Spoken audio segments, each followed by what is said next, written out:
Hello ನಮಸ್ತೆ. ನಾನು ನಿಮ್ಮ ಗೀತಾ ಸಂತೋಷ್. ಸಿರಿ ಸಂಭ್ರಮ ಚಾನಲ್ಗೆ ನಿಮ್ಮೆಲ್ರಿಗೂ ಸ್ವಾಗತ.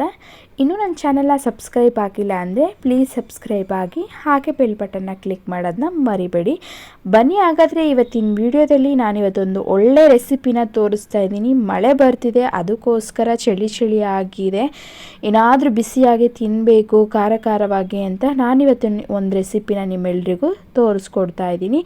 ಸಿಕ್ಕಾಪಟ್ಟೆ ಮಳೆ ಅಂತಲೇ ಹೇಳ್ಬೋದು. ಬೆಂಗಳೂರಲ್ಲಿ ಸಂಜೆ ಆಯಿತು ಅಂದರೆ ಮಳೆ, ಮತ್ತು ಬೆಳಗ್ಗೆ ಆಯಿತು ಅಂದರೆ ಮಳೆ, ಎವ್ರಿ ಮಳೆ ಅಂತಲೇ ಹೇಳ್ಬೋದು.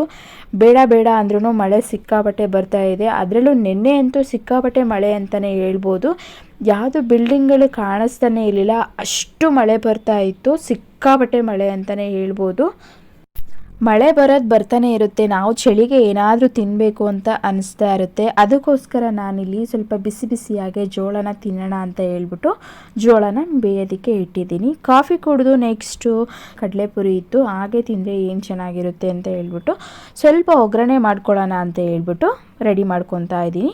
ನಾನಿಲ್ಲಿ ಒಂದು ಬಾಣಲಿನ ಬಿಸಿಯಾಗೋದಕ್ಕೆ ಇಟ್ಕೊಂಡು ಒಂದು 2-3 ಸ್ಪೂನ್ ಆಗುವಷ್ಟು ಆಯಿಲ್ನ ಸೇರಿಸ್ತಾ ಇದ್ದೀನಿ. ಸ್ವಲ್ಪ ಆಯಿಲ್ನ ಜಾಸ್ತಿನೇ ಸೇರಿಸ್ಕೊಳ್ಳಿ, ಚೆನ್ನಾಗಿರುತ್ತೆ ಟೇಸ್ಟು. ಹಾಗೆ ನೆಕ್ಸ್ಟು ಎಣ್ಣೆ ಎಲ್ಲನೂ ಚೆನ್ನಾಗಿ ಕಾದಿದ್ದಾದಮೇಲೆ 1 ಹಿಡಿ ಆಗುವಷ್ಟು ಕಡಲೆ ಬೀಜನ ಸೇರಿಸ್ತಾ ಇದ್ದೀನಿ. ನಾನಿಲ್ಲಿ 3 ಸೇರು ಆಗುವಷ್ಟು ಕಡಲೆಪುರಿನ ತೊಗೊಂಡಿದ್ದೀನಿ. ಅದಕ್ಕೆ ಒಗ್ಗರಣೆನ ಯಾವ ರೀತಿಯಾಗಿ ಮಾಡೋದು ಅಂತ ನಾನಿಲ್ಲಿ ತೋರಿಸ್ತಾ ಇದ್ದೀನಿ. ಎಣ್ಣೆನ ಬಿಸಿ ಆಗೋದಕ್ಕೆ ಇಟ್ಕೊಂಡು ಲೋ ಫ್ಲೇಮಲ್ಲಿ ಇಟ್ಕೊಂಡು ಕಡಲೆ ಬೀಜನ ಸೇರಿಸಿ ಚೆನ್ನಾಗಿ ಗೋಲ್ಡನ್ ಬ್ರೌನ್ ಬರೋವರೆಗೂ ಚೆನ್ನಾಗಿ ಬಾಡಿಸ್ಕೊತಾ ಇದ್ದೀನಿ. ಹಾಗೆ ನಾನಿಲ್ಲಿ ಒಂದು ಅರ್ಧ ಹಿಡಿ ಆಗುವಷ್ಟು ಕಡಲೆನೂ ಸಹ ಸೇರಿಸ್ತಾ ಇದ್ದೀನಿ. ಕಡಲೆ ಮತ್ತು ಕಡಲೆ ಬೀಜ ಎಲ್ಲನೂ ರೋಸ್ಟ್ ಆಗಬೇಕು. ಆ ರೀತಿಯಾಗಿ ಲೋ ಫ್ಲೇಮಲ್ಲೇ ಇಟ್ಕೊಂಡು ನಿಧಾನವಾಗಿ ಎಲ್ಲನೂ ಚೆನ್ನಾಗಿ ಬಾಡಿಸ್ಕೊಳ್ಳೋಣ. ಲೋ ಫ್ಲೇಮಲ್ಲೇ ಇಡಬೇಕು, ಯಾವುದೇ ಕಾರಣಕ್ಕೂ ಹೈ ಫ್ಲೇಮಲ್ಲಿ ಇಡೋದಕ್ಕೆ ಹೋಗಬೇಡಿ. ಎಲ್ಲನೂ ಬೇಗನೆ ಸೀದೋಗ್ಬಿಡುತ್ತೆ ಕಡಲೆ ನೋಡಿ. ಮಧ್ಯದಲ್ಲಿ ಕೈ ಆಡಿಸ್ಕೊತಾ ಇರಬೇಕು. ನೆಕ್ಸ್ಟು ಸ್ವಲ್ಪ ಗೋಲ್ಡನ್ ಬ್ರೌನ್ ಬಂದಮೇಲೆ ನಾನಿವಾಗ 1 ಗೆಡ್ಡೆ ಆಗುವಷ್ಟು ಬೆಳ್ಳುಳ್ಳಿನ ಜಜ್ಜಿ ಸೇರಿಸ್ಕೊತಾ ಇದ್ದೀನಿ. ಬೆಳ್ಳುಳ್ಳಿ ಎಷ್ಟು ನಾವು ಜಾಸ್ತಿ ಹಾಕ್ಕೊತೀವೋ ಅಷ್ಟು ಟೇಸ್ಟು ಚೆನ್ನಾಗಿರುತ್ತೆ. ಅದಕ್ಕೋಸ್ಕರ ನಾನಿಲ್ಲಿ 1 ಗೆಡ್ಡೆ ಆಗುವಷ್ಟು ಬೆಳ್ಳುಳ್ಳಿನ ಜಜ್ಜಿ ಎಣ್ಣೆ ಜೊತೆಗೆ ಹಾಕ್ಕೊಂಡು ಫ್ರೈ ಮಾಡ್ಕೊತಾ ಇದ್ದೀನಿ. ಬೆಳ್ಳುಳ್ಳಿಲಿ ಏನು ನೀರಿನ ಅಂಶ ಅಥವಾ ಹಸಿಯಾಗಿ ಅಂಶ ಇರುತ್ತೋ ಅದನ್ನೆಲ್ಲನೂ ಹೋಗಿ ಗರಿಯಾಗಿ ಆಗಬೇಕು. ಅಲ್ಲಿವರೆಗೂ ನಾವು ಚೆನ್ನಾಗಿ ಬಾಡಿಸ್ಕೊತಾ ಇರೋಣ. ಕಡಲೆ ಮತ್ತು ಕಡಲೆ ಬೀಜ ಸ್ವಲ್ಪ ಮುಕ್ಕಾಲು ಭಾಗ ಗೋಲ್ಡನ್ ಬ್ರೌನ್ ಬಂದ ಮೇಲೆ ನಾವು ಜಜ್ಜಿಟ್ಕೊಂಡಿರುವಂತಹ ಬೆಳ್ಳುಳ್ಳಿನೂ ಸಹ ಸೇರಿಸಿ ಚೆನ್ನಾಗಿ ಹಸಿ ಸ್ಮೆಲ್ ಹೋಗೋವರೆಗೂ ಚೆನ್ನಾಗಿ ಬಾಡಿಸ್ಕೊಂಡಿದ್ದಾದಮೇಲೆ ನಾನಿಲ್ಲಿ ಖಾರಕ್ಕೆ 3 ಆಗುವಷ್ಟು ಒಗ್ಗರಣೆಗೆ ಒಣಮೆಣಸಿನ್ಕಾಯಿನೂ ಸಹ ಸೇರಿಸ್ಕೊತಾ ಇದ್ದೀನಿ. ಸೇರಿಸಿ ಚೆನ್ನಾಗಿ ಎಲ್ಲನೂ ಅದು ಸಹ ಸಿಹಿ ಅದಕ್ಕೆ ಬಿಡಬೇಡಿ. ಚೆನ್ನಾಗಿ ಎಲ್ಲನೂ ಬಾಡಿಸ್ಕೊಂಡಿದ್ದಾದಮೇಲೆ ನಾನಿಲ್ಲಿ 1 ಹಿಡಿ ಆಗುವಷ್ಟು ಕರಿಬೇವು ಸೊಪ್ಪನ್ನ ಸೇರಿಸ್ಕೊತಾ ಇದ್ದೀನಿ. ಕರಿಬೇವು ಸೊಪ್ಪು ಎಷ್ಟು ಜಾಸ್ತಿ ನಾವು ಯೂಸ್ ಮಾಡ್ತೀವೋ ಅಷ್ಟು ಆರೋಗ್ಯಕ್ಕೆ ಒಳ್ಳೆಯದು. ಕರಿಬೇವು ಸೊಪ್ಪನ್ನ ನಾವು ಹಸಿದಾಗೇ ತಿಂದರೆ ಇನ್ನೂ ಆರೋಗ್ಯಕ್ಕೆ ಒಳ್ಳೆಯದಂತಲೇ ಹೇಳ್ಬೋದು. ನಾವು ಏನೇ ಒಂದು ಸಾಂಬಾರು ಮಾಡಲಿ, ಯಾವುದೇ ಒಂದು ರೆಸಿಪಿ ಮಾಡಲಿ, ಸ್ವಲ್ಪ ಕರಿಬೇವನ್ನ ಸ್ವಲ್ಪ ಜಾಸ್ತಿನೇ ಹಾಕ್ಕೊಂಡು ಅದನ್ನು ತೆಗೆಯೋದಕ್ಕೆ ಹೋಗಬೇಡಿ. ಹಾಗೆ ಊಟದ ಜೊತೆಗೆ ಹಾಕ್ಕೊಂಡು ತಿಂದರೆ ಇನ್ನೂ ಒಳ್ಳೆಯದು ಅಂತಲೇ ಹೇಳ್ಬೋದು. ನೋಡಿ, ನಾನಿವಾಗ ಮುಕ್ಕಾಲು ಭಾಗ ಆಗುವಷ್ಟು ಎಲ್ಲನೂ ಚೆನ್ನಾಗಿ ರೋಸ್ಟ್ ಮಾಡ್ಕೊಂಡಿದ್ದೀನಿ. ಈ ರೀತಿಯಾಗಿ ಎಲ್ಲನೂ ಗರಿಯಾಗಿರಬೇಕು ಕರಿಬೇವು.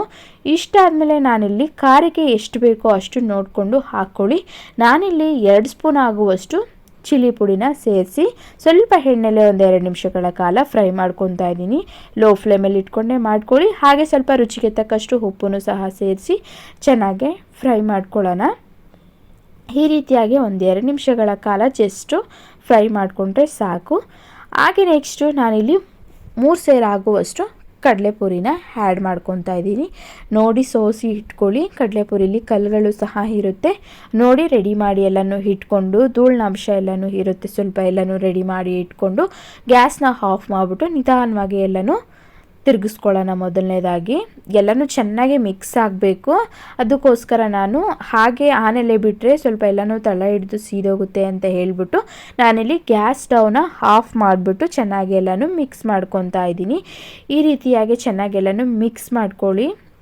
ಮಸಾಲೆ ಎಲ್ಲನೂ ಖಾರ ಏನು ಹಾಕಿರ್ತೀವಿ ನೋಡು ನಾವು ಎಲ್ಲದಕ್ಕೂ ಚೆನ್ನಾಗಿ ಮಿಕ್ಸ್ ಆಗಬೇಕು ನೋಡಿ. ಈ ರೀತಿಯಾಗಿ ಇನ್ನೊಂದು ಸೌಟನ್ನ ತೊಗೊಂಡು 2 ಸೌಟನಗಳನ್ನ ಇಟ್ಕೊಂಡು ನಿಧಾನವಾಗಿ ತಿರುಗಿಸ್ಕೊತಾ ಬನ್ನಿ. ಆವಾಗೆಲ್ಲನೂ ಚೆನ್ನಾಗಿ ಮಿಕ್ಸ್ ಆಗಿ ಕಡಲೆ ಬೀಜ ಎಲ್ಲನೂ ಚೆನ್ನಾಗಿ ಮಿಕ್ಸ್ ಆಗಿ ಎಲ್ಲನೂ ಕಡಲೆಪುರಿ ಜೊತೆಗೆ ಹೊಂದಾಣಿಕೆ ಆಗುತ್ತೆ ನೋಡಿ. ನಾನಿವಾಗ ಈ ರೀತಿಯಾಗಿ ಚೆನ್ನಾಗಿ ಒಂದು 5 ನಿಮಿಷಗಳ ಕಾಲ ಎಲ್ಲನೂ ಮಿಕ್ಸ್ ಮಾಡ್ಕೊಂಡಿದ್ದಾದಮೇಲೆ ಇವಾಗ ನಾನು ಸ್ಟವ್ನ ಆನ್ ಮಾಡಿಟ್ಟು ಲೋ ಫ್ಲೇಮಲ್ಲಿ ಇಟ್ಕೊಂಡು ಅದನ್ನು ಸಹ ಒಂದು 2 ನಿಮಿಷಗಳ ಕಾಲ ಚೆನ್ನಾಗಿ ಬಾಡಿಸ್ಕೊಳ್ಳೋಣ.